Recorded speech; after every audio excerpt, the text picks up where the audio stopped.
Estimados magistrados del Tribunal Colegiado, el caso nos enfrenta a una colisión de competencias judiciales y de derechos humanos, la autonomía jurisdiccional de la comunidad indígena versus el interés superior de la niñez y la igualdad de género. Imaginen un problema de álgebra que puede resolverse por distintos métodos: sustitución, igualación o reducción, donde el método más utilizado es el de sustitución. En esta analogía, la comunidad indígena aplica el método de igualación, su propio procedimiento basado en usos y costumbres, que le permiten llegar a un resultado válido dentro de su lógica cultural: custodiar al menor en la línea paterna. Por lo tanto, el Tribunal Constitucional como evaluador no debe centrarse en la diferencia del método utilizado, sino que el procedimiento cumpla con las reglas universales de las matemáticas, en este caso los derechos humanos. Así, el dilema no es determinar quién obtiene la custodia como resultado, sino que el procedimiento sea legítimo en materia de derechos humanos para llegar a esta solución. La tensión surge porque si intentamos resolver el problema bajo un método culturalmente válido, puede ser cuestionado si no se respeta el procedimiento común que la mayoría aplica en referencia al sistema jurídico nacional e internacional. Por tal motivo, la sentencia del Tribunal Federal debe partir del principio de maximización de la autonomía indígena, reconocido en la Constitución Política de los Estados Unidos Mexicanos en su artículo segundo, apartado A, fracción primera, que garantiza el derecho de los pueblos indígenas a aplicar sus propios sistemas normativos en la solución de sus conflictos internos.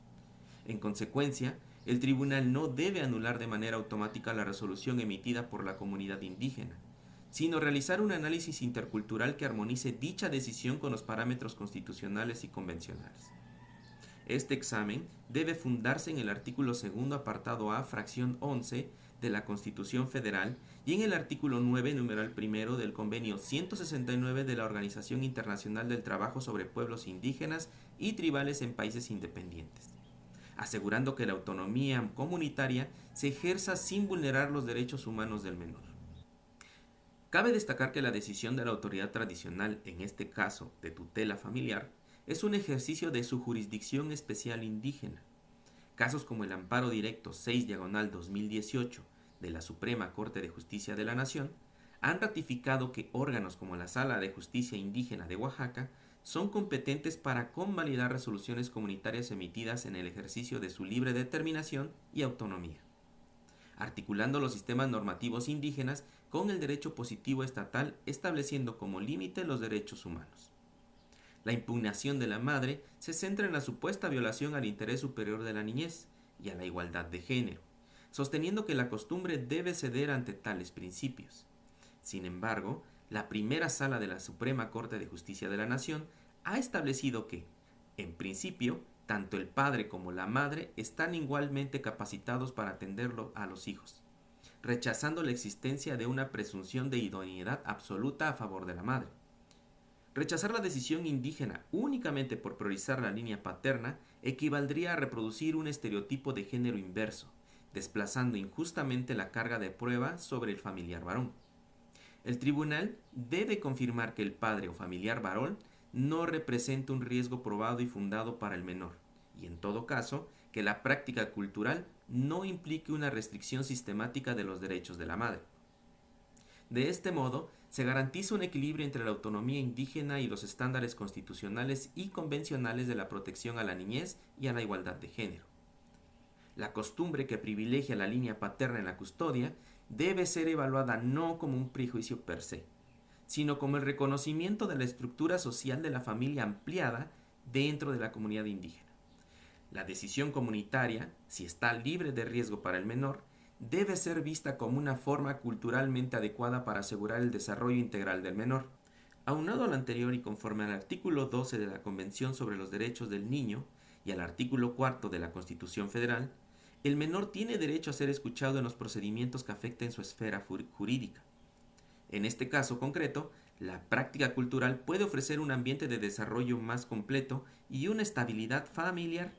elementos que, con base en la cosmovisión indígena, el tribunal debe ponderar cuidadosamente mediante un análisis de proporcionalidad intercultural. De este modo, la voz del menor y la legitimidad de las costumbres se integran en un mismo examen, garantizando tanto el respeto de los derechos humanos como la autonomía comunitaria, asegurando al mismo tiempo que el derecho de la madre a convivir y participar en el desarrollo del menor se mantenga incólume.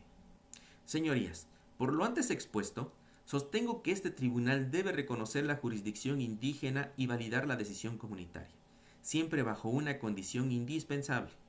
la integración de un peritaje antropológico y psicosocial independiente y detallado que, tomando en cuenta la cosmovisión de la comunidad, permita determinar la idoneidad específica del familiar varón custodio. Dicho análisis debe confirmar que el uso y costumbre no ha puesto en riesgo los derechos del menor. Si el resultado es favorable, la decisión del sistema normativo indígena debe subsistir, porque ello protege la libertad de determinación y autonomía de la comunidad y asegura la permanencia dentro de su tejido social primario. La justicia que hoy se reclama no es una justicia de imposición, sino de armonía. Reconocer la decisión indígena significa afirmar que los derechos colectivos y los derechos individuales no son fuerzas opuestas, sino engranajes de un mismo reloj jurídico. Cuando ambos funcionan en sincronía, el pluralismo jurídico avanza y la niñez indígena florece en libertad y dignidad. Concluyo convencido que el verdadero triunfo del derecho está en escuchar la voz de los pueblos, la voz de los niños y la voz de las madres, juntos como latidos que marcan el compás de nuestra democracia intercultural. Es cuanto, señoría.